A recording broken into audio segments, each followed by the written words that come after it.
Genta Mandaya, bangkitkan asa, wujudkan karya. Assalamualaikum warahmatullahi wabarakatuh. Indonesia adalah negara agraris, yang mana sebagian besar mata pencaharian penduduk Indonesia adalah seorang petani.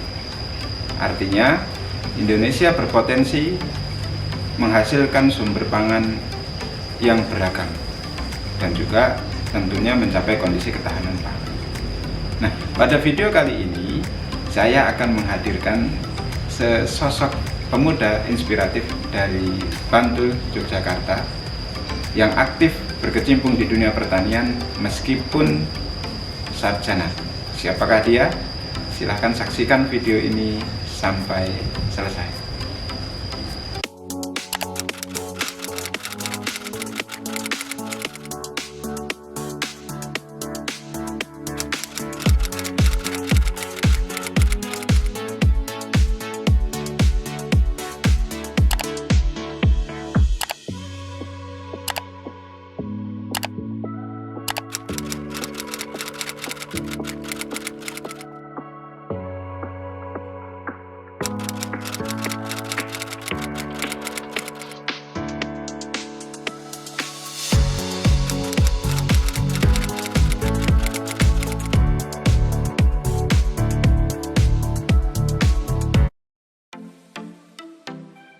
Jadi sebenarnya apa yang melatar belakangi saya sebagai generasi muda mau terjun di dunia pemerintahan, khususnya di tingkat kelurahan, itu karena saya ingin mengabdikan masa muda saya, pemikiran dari jiwa-jiwa muda itu ketika diaplikasikan di masyarakat akan seperti apa. Dalam arti sekarang itu butuh yang namanya semangat atau effort dari generasi-generasi muda untuk membangun wilayah kita, terutama saya sebagai dukuh, khususnya di tingkat kedukuhan ini mau dibawa kemana.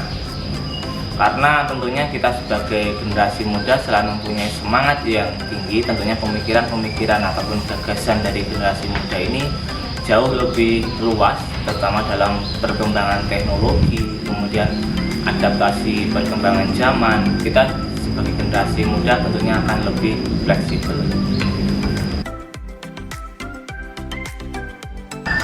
Tentunya ini masih berkaitan dengan profesi ataupun amanah yang saya emban sebelumnya, karena sebagai kepala dukuh saya mendapatkan bengkok atau tanah yang menjadi hak seorang pamong untuk dikelola secara pribadi, yaitu dengan luas sekitar 1 hektar. Kemudian saya punya inisiatif, ketika saya punya lahan yang sebegitu luas, kemudian saya masih mempunyai semangat muda yang tinggi, kenapa saya tidak belajar untuk mau terjun di dunia pertanian yang mungkin notabene pada era sekarang ini dunia pertanian ini sudah jarang sekali dilirik oleh generasi muda.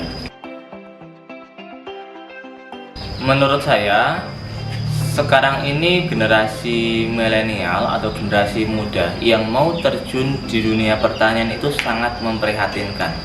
Khususnya di daerah saya sendiri, tepatnya di Kecamatan Sedayu, Kabupaten Bantul, itu sudah sangat minim generasi muda yang mau berkecimpung di dunia pertanian.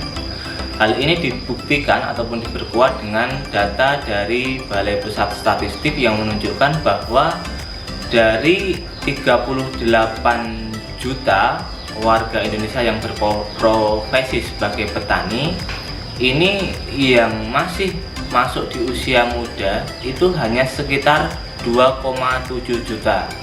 Nah, tentunya hal ini membuat keresahan bagi diri saya pribadi mewakili generasi muda. Karena apa?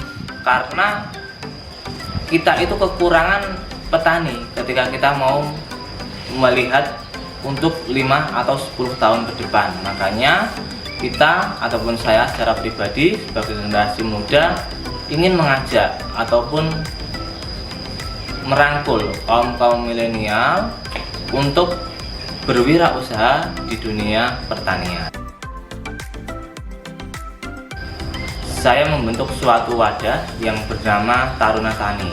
Taruna Tani ini adalah suatu organisasi yang berisikan generasi-generasi muda.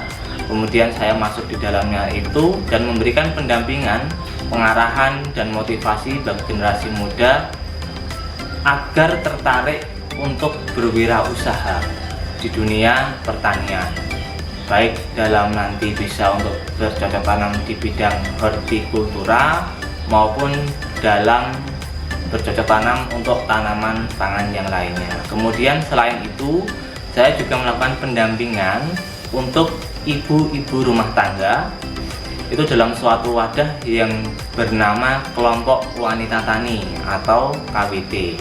KWT yang ada di Pedukuhan Gubuk atau di lokasi saya ini adalah KWT Sari Dewi 2. Kemudian untuk kelompok tani laki-laki, saya mendampingi kelompok tani Ngudi Mulyo. Bagi generasi muda ataupun generasi milenial yang mau terjun di dunia pertanian itu tidak usah ragu, tidak usah takut. Karena apa? Karena sebetulnya usaha ataupun wirausaha di dunia pertanian ini sangatlah luas. Karena ketika kita mulai berwirausaha di dunia pertanian itu dapat kita integrasikan ke sektor peternakan juga. Nah, kita juga bisa pelihara hewan ternak seperti kambing, domba, ataupun sapi. Kemudian dari sektor peternakan ini itu masih bisa kita kembangkan sayap lagi.